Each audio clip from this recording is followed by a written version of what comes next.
Salut! On débute officiellement une série sur le design actif à la maison avec un bébé. On va couvrir des thèmes comme la vie au sol, le portage, le sommeil partagé, le poids à peau, l'hygiène naturelle infantile, la communication, elimination communication ou le pas de couche, et la motricité libre.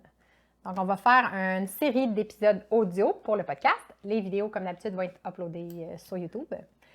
Avant d'être parent, on a fait une série de contenus sur toutes sortes de sujets pour se préparer à être parent. Et beaucoup de personnes se demandent qu'est-ce qui s'est passé. Se demandent sinon comme des astuces, qu'est-ce qu'il y a de nouveau aussi. Est-ce que ça s'est bien passé comme vous l'imaginez? Qu'est-ce qu'il y a de nouveau? Pour ceux qui nous suivent depuis un certain temps, je ne sais pas si vous savez sur le podcast, mais je ne sais pas si vous savez, mais on a aussi une chaîne YouTube où il y a des vidéos juste sur YouTube. Oui, on faisait ce qu'on appelait le studio. C'était des longues vidéos justement où on explorait ces sujets-là avant d'avoir un enfant, pendant que tu étais enceinte, puis un peu après. Oui. Des fois, on l'uploadait aussi en format audio pour le podcast, mais c'était rare. La majorité, c'est comme 40 à 50 épisodes. C'est juste sur YouTube parce qu'on utilisait énormément de visuels dans ces épisodes-là, comme des photos, des fois des extra vidéos même. Puis on s'est dit, l'expérience audio n'est pas pareille. Parce que des fois, on montrait genre des memes, des vieilles madames qui squattent, toutes sortes de choses comme des images vraiment évocatrices pour illustrer notre point. Puis on s'est dit que ça serait vraiment fâchant pour quelqu'un qui écoute de ne pas voir les images. Et pour les gens qui regardent, ça serait fâchant de se faire décrire l'image. Donc, vous voyez l'image d'une vieille madame qui squatte avec sa poule. C'est ça. Pour ceux qui entendent seulement, voici l'image qu'on voit en ce moment. Exactement. Fait que là, on a décidé de un peu unir sur le podcast les discussions d'invités qu'on a eues dans le temps qu'on s'appelait Renard, là, dans le fond, les discussions d'invités qu'on avait, ils vont revenir, mais de rajouter aussi les discussions que moi et Vince, on avait sur notre chaîne YouTube et qu'on a constamment au quotidien parce qu'on est toujours en train de faire des recherches, d'essayer de mettre à jour. On réfléchit, on essaie d'améliorer notre vision du mouvement constamment, mais aussi qu'est-ce qu'on fait concrètement dans notre vie. Fait qu'on s'est dit, c'est un format qui va... Ces discussions-là, il a vraiment réfléchi, même avant même d'enregistrer, on se disait, est-ce que ça vaut la peine? On a décidé de garder ce format-là parce que... C'est vraiment naturel pour nous de faire ça, comme on se parle constamment. Mais aussi parce que notre vision, c'est issu d'années de recherche. Fait qu'il y a plein de personnes magnifiques qui nous ont inspirés, puis on a construit ça, mais il y a comme... Ce qu'on voit n'existe pas vraiment en ce moment. Non, la façon qu'on vit est juste un peu hors norme ou atypique, puis on sent un peu le devoir d'en parler. Oui, c'est un peu... Ouais, c'est ça, c'est notre devoir. Ça fait des années qu'on essaie de cultiver un quotidien plus riche en mouvement. Puis quand on a pris le temps de s'arrêter puis de regarder autour de nous, on s'est rendu compte qu'on abordait ou on faisait les choses de façon différente. Oui, même si c'est pas l'objectif de faire les choses différemment. Nous, c'est juste de cultiver un quotidien riche en mouvement, mais ça a amené plein de pratiques différentes qui se sont accentuées encore plus avec l'arrivée de Marc-Aurèle, qui est notre premier enfant. Oui. Puis je pense que ce qui s'est passé, c'est qu'on se rendait compte qu'on défrichait, qu'on faisait énormément de défrichage pendant des années. Même nous, on sentait des fois qu'on naviguait dans l'inconnu, puis des fois, on ne savait pas ce qu'on faisait, mais on avait une intuition qu'il fallait continuer d'explorer. Mais à un certain point, notre style de vie faisait tellement de sens pour nous qu'on ne réalisait pas vraiment que c'était hors norme. Parce que, comme tu dis, on n'est pas des rebelles. Quand on va être norme, on ne va pas systématiquement vouloir aller à contre-courant. Mais nous, on est des questionneurs. Je ne sais pas comment dire. C'est important que ce qu'on fasse s'ancre dans un style de vie plus cohérent et complet. Que les choses fassent du sens. Puis, je ne sais pas si vous connaissez les Four Tendencies de Gretchen Rubin, mais on avait fait le test, puis elle analyse un peu c'est quoi notre rapport aux normes, aux règles externes, puis aux normes, aux règles qu'on se fixe envers nous-mêmes. Puis nous, notre profil, ça donnait les deux qu'on était des personnes qui questionnent. Fait qu'on ne va pas systématiquement adhérer aux normes, puis on ne va pas systématiquement les rejeter, mais on va les questionner, puis on va adopter ce qui fait du sens pour nous. Fait que nous, une fois que ça fait du sens, on se dit c'est génial, pourquoi tout le monde ne le fait pas? Puis là, on se rend compte que finalement, c'est absolument hors norme.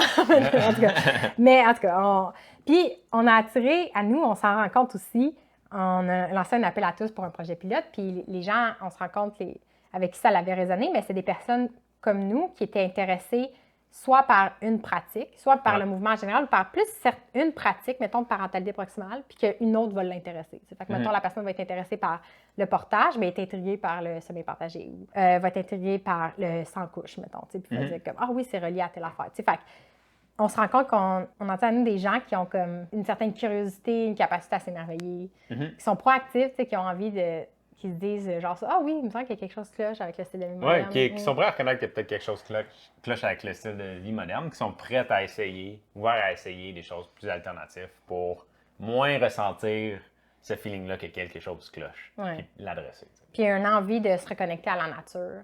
Parce que nous, notre vision, on a une vision comme écosystémique du mouvement, de montrer que c'est l'humain dans son environnement, puis que l'humain évolue avec la nature, fait qu'il faut se reconnecter pour bouger et se développer de manière optimale. Fait que, ouais, c'est ça, c'est de réaliser que notre but, c'est pas en ce moment, disons, de passer à Salut Bonjour pour convaincre tout le monde de vivre comme nous, mais juste les gens qui ont un sentiment qu'on peut faire les choses autrement ou que ça fait du bien de vivre autrement, que juste dire c'est possible. T'sais, on a mis l'intention d'appliquer ces pratiques-là.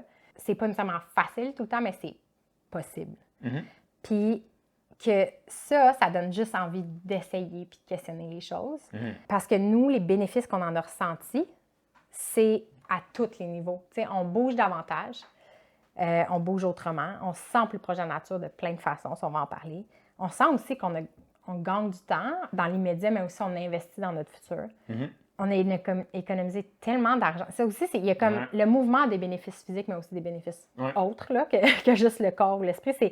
Ça peut être économique, puis vu qu'on achète moins de choses, on dépense, on consomme moins aussi, ce qui revient aussi à être moins nocif. L'aspect écologique, exactement. Exactement. Fait que, c'est de dire, OK, cette série de pratiques-là, d'épisodes-là, on va suivre une structure assez similaire, de dire, mettons, la vie au sol, c'est quoi le lien avec le mouvement? C'est quoi les bénéfices spécifiquement pour cette approche-là?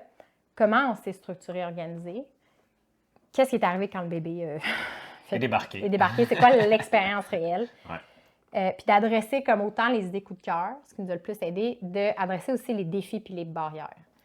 Parce que, c'est ça, notre message, c'est pas que c'est facile, le message, c'est que le jeu en vaut la chandelle. Oui, puis ce qu'on a remarqué aussi à travers ces pratiques-là, c'est qu'ils finissent par s'entraider aussi. C'est comme ça, ils se supportent entre elles. Fait que ça a été une grosse réalisation pour nous, puis c'est pour ça qu'on va couvrir tous ces sujets-là aussi dans Oui, la notion d'écosystème, c'est l'humain dans son environnement, mais c'est aussi le microcosme des pratiques entre elles qu'on veut présenter. Donc, voilà. Fait que le premier épisode, ça va être sur la vie au sol. Abonnez-vous sur votre app de podcast, abonnez-vous sur la chaîne YouTube. Et si vous voulez des mises à jour comme régulières, tous les jours, on poste sur Instagram. Si vous avez des questions, des idées, écrivez-nous sur Instagram. On est là. On est là. C'est vivace.maison sur Instagram. C'est aussi le site web. Donc, si vous me demandez comment rejoindre notre chaîne YouTube ou le podcast, vivace.maison dans votre navigateur, puis vous allez atterrir sur le site web. À bientôt!